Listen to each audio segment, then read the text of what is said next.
안녕하십니까. 황태순 TV의 황태순입니다. 오늘 2020년 5월 27일입니다. 오늘 보니까 갑자기 이해찬 대표가 갑자기 급차선 변경을 하고 있습니다. 차선도 갑자기 급차선 변경하고 있습니다.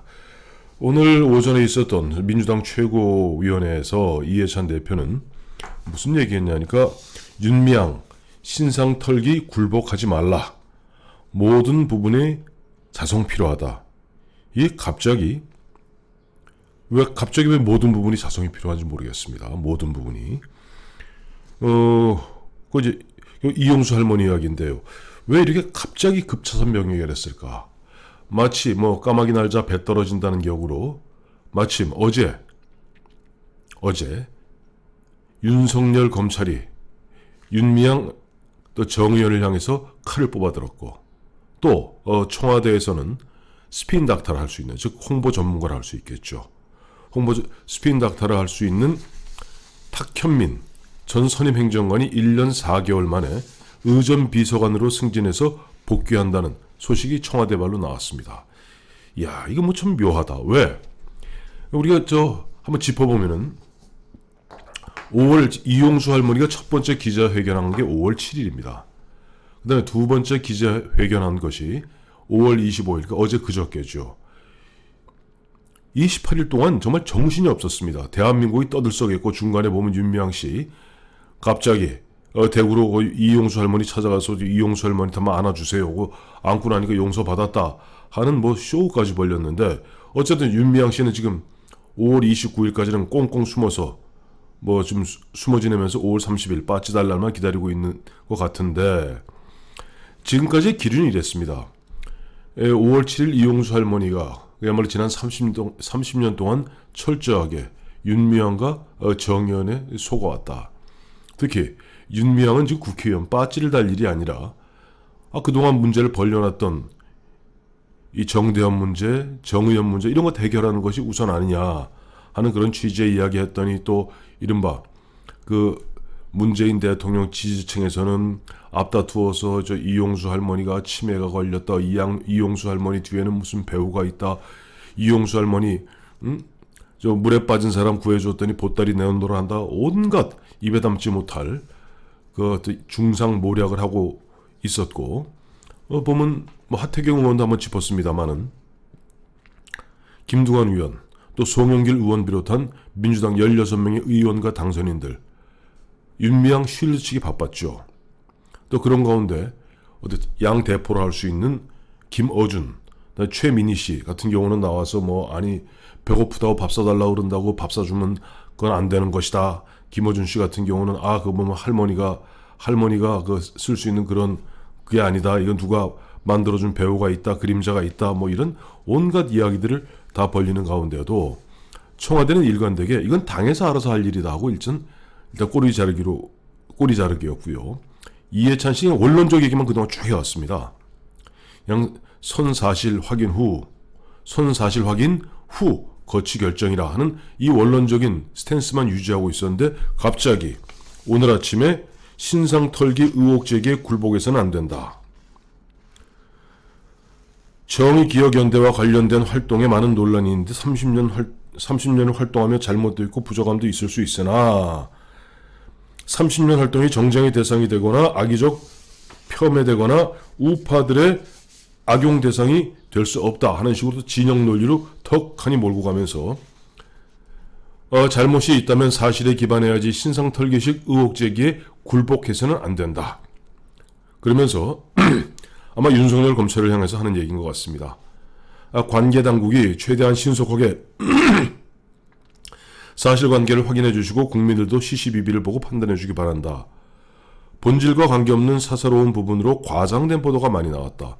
일부 보도에 과장돼 있을 수 있겠죠. 그러나 윤미향 씨가 지난 30년 동안 집을 5채 현금을 주고 샀다느니 그 다음에 여러 가지 나왔던 의혹들, 그 다음에 안성의 쉼터 문제라든가, 그 다음에 회계 아주 이상한 괴상망측한 회계 처리 문제라든가 이런 부분에 대해서 입이 10개라도 할 말이 없는 거죠. 또 마침 이해찬 대표가 굳이 이야기하지 않더라도 어제 황태순 TV에서 말씀드린 바와 같이 윤석열 검찰이 지난 한 20일 동안 지켜보다가 드디어 칼을 뽑아들고 그 다음에 보면 전문가들, 심지어는 회계사 자격증이 있는 전문 수사관까지 이 서부지검에 파견해서 대검에서 지원하는 거죠.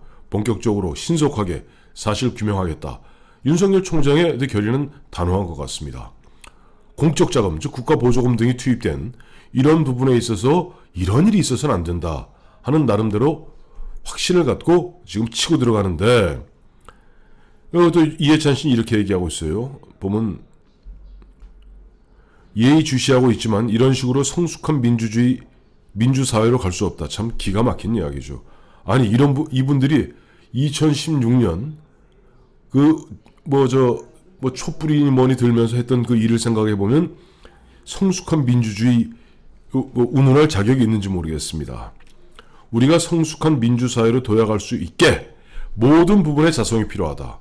그러니까 이게 뭐냐니까 지금 윤미향의 문제가 아니라 우리 사회가 잘못됐다는 전형적인 물타기, 책임 전가에 불과한데 왜 이렇게 당초 지난 3주 가까이를 갖다가 선사실 후 거취 결정이라는 원론적인 이야기만 했던 이해찬 씨가 180도 입장이 바뀌었을까 궁금합니다. 왜냐니까 25일 월요일 보니까 이용수 할머니가 대구에서 2차 기자회견을 갖고 그동안 임미양 당선인을 갖다가 직간접적으로 옹호했던 사람들이 사실은 이건 아니다.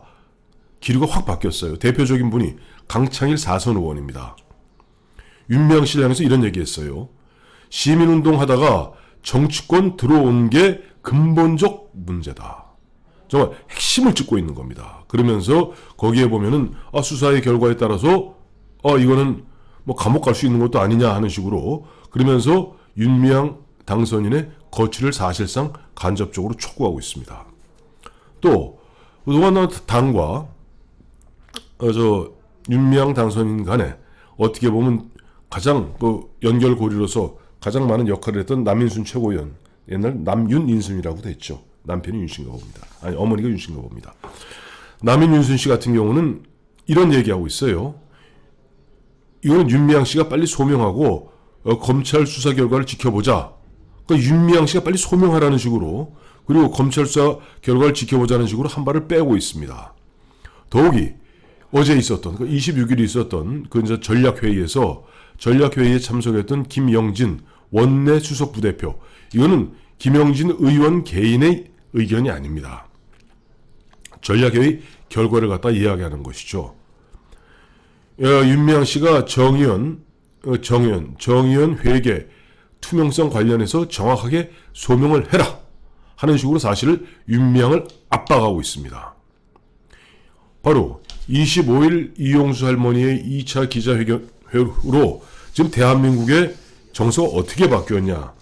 마침 오늘 보니까 두 곳에서 여론조사 결과가 나왔습니다. 긴급 여론조사죠. 아마 어제 25일 이용수 할머니 그 기자회견을 보고 두 군데서 여론조사한 모양입니다. 하나는 쿠키뉴스가 데이터 리서치에 의뢰해서 전국 1,000명 대상으로 1,000명을 대상으로 여론조사를 했더니 윤미향 씨의 해명이 납득할 수 없다가 71.9, 아니다, 뭐 그래도 그만하면 납득할 만하다 18.2가 나왔습니다. 조금 전에 나왔습니다.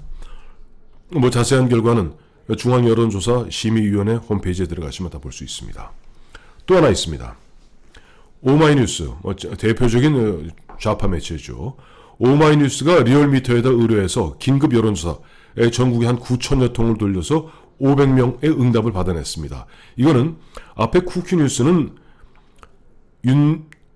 윤미향 씨의 이런 해명들이 납득이 가느냐를 물었던 것이고, 오마이뉴스와 리얼미터는 그러면 윤미향이 거취를 물은 것입니다. 오마이뉴스 리얼미터 결과에 따르면은 윤미향 당선인은 사퇴해야 된다 70.4%, 아니다, 사퇴할 필요 없다 20.4%입니다. 그러니까 거의 윤미향과 정의연의 해명이 납득할 수 없다는 71.9 쿠키뉴스나 윤미향이 사퇴해야 된다는 70.4나 거의 괴를, 즉 전 국민의 70%가 윤미향, 정의연 해명 납득할 수 없고 사퇴하라. 근데 특히 보면 지금 이 문제가 심각한 것은 연령별로 20대가 가장 부정적입니다. 20대의 거의 80% 가까이가 해명에 납득할 수 없고 윤미향이 사퇴해야 된다. 분위기가 이런데도 또 앞서 말씀드린 대로 당내에서 그동안 윤미향을 위해서 쉴드를 쳐주던 강창일 의원이나 남인순 의원까지도 한 발을 빼면서 이거는 뭔가 윤미향 당선인의 어떤 거취의 결정이 필요하다고 이야기하고 있고, 당의 전략회의에서도 그런 분위기, 즉 윤미향이 정의연 회계 투명성과 관련하여 정확하게 소명을 빨리 해라 라는 것을 김영진 수석 원내 부대표가 이야기하는데, 갑자기 오늘 아침에 이해찬 씨가 이런 식으로 콱 지르고 지금까지 흐름과 침묵하는 흐름에서 당내 분위기 바뀌었고, 그러면 당연히 당 대표는 이렇게 가야 될 텐데 갑자기 확 180도 선회하면서 급 90도 변침을 했습니다. 마치 옛날 세월호 같죠? 90도 변침 얘기 나오니까 90도 변침을 했습니다. 저는 그 이유는 오롯이 다 두 가지라고 봅니다. 하나는 5월 18일, 5월 23일이군요. 지난주 토요일 날 이해찬 대표가 저 봉화마을에 있었던 노무현 대통령 10일주기에서 그런 얘기했죠. 노무현 재단과 더불어민주당을 향한 검은 그림자가 다가오고 있다. 이 검은 그림자, 아마 지금 문재인 대통령 비롯해서 집권 여당 사람들은 뭔가 자기들이 캥기는 부분이 많은 것 같습니다. 너무 그동안 과속 질주하다 보니까 그 부작용에 대해서, 이른바 후폭풍에 대해서 걱정을 많이 하고 있고, 그것을 상징적으로 표현하는 것이 검은 그림자라는 표현이라고 봐요. 그런데 마침 보니까 문재인 대통령과 함께 시작해서 초기 한 2년 동안 문재인 대통령이 한창 잘 나갈 때, 그러니까 뭐 처음에 보면은 뭐 적폐청산이다, 또 뭐 평화경제다, 저 김정은이 보도대례 만나 쏘곤쏘곤하고, 또 2017년 같은 경우는 저 종로에서 뭐 젊은이들하고 뭐 커피숍에서 생맥주도 마시고, 뭐 또 재벌, 또 뭐 대기업 뭐 이 전경련 이 사람들 불러서 청와대에서 수제 맥주도 먹고, 또 참모들하고 팔 둥둥 걷어붙이고 텀블러 들고 다니면서 커피 마시고, 그 모든 어떻게 보면 보여주기식 쇼가 탁현민의 연출이라는 건 세상이 다 아는 이야기입니다. 심지어는 보도다리에서 쏘곤쏘곤 2018년이죠. 쏘곤쏘곤했던 이야기라던가 등등의 것들, 즉 작년 1월에 지금 탁현민 씨가 나왔으니까 2018년까지 있었던 1년 한 몇 개월, 한 2년 가까운 그 시간의 모든 우리 외부로 비춰진 문재인 대통령의 어떻게 보면 분장된 모습, 연출된 모습의 총 연출자는 스피인 닥터 탁현민의 연출이었는데, 저는 탁현민 혼자라고 생각하지 않습니다. 왜? 탁현민이 원래 보면은 좀 어린 친구죠. 이 친구하고 문재인 대통령, 당시 문재인 변호사가 엮어줬던 사람이 양정철이거든요. 양정철이가 이번에 총선을 사실상 민주연구원장으로 총지휘했고, 아마 지금 양정철의 머릿속에는 총선은 이겼으니 이제는 현재 다시 야인으로 돌아갔습니다만 내년 지방선거를 어떻게 돌파할 것인가, 그보다 더 중요한 것은 문재인 대통령을 위해서 어떠한 후계 구도를 만들 것인가 하는 것이 초미의 관심일 겁니다. 그렇기 때문에 그동안 1년 4개월 동안 외부에 나와서 야인 생활하고 무슨 기업 학교 이런 데서 강연하던 탁현민을 다시 청와대로 집어넣은 것이 아닌가라고 짐작해 봅니다. 양정철이나 또 탁현민, 또 그들 보이지 않는, 저는 그건 이너서클이라고 할게요. 그 이너서클들이 생각했을 때 지금 뭔가 보니까 노무현 재단을 향해서 또 민주당을 향해서 여러 가지 보면은 후폭풍이 예상되는 가운데 문재인 대통령의 이미지를 관리하고 이런 그립, 국정 장악력을 극대화하는 가운데 자기가 원하는 후계 구도로 가야 되는데 여기 걸림돌이 하나 있습니다. 뭘까요? 내년 6월, 내년 7월까지 검찰총장하는 윤석열 검찰총장입니다. 물론 그 사이에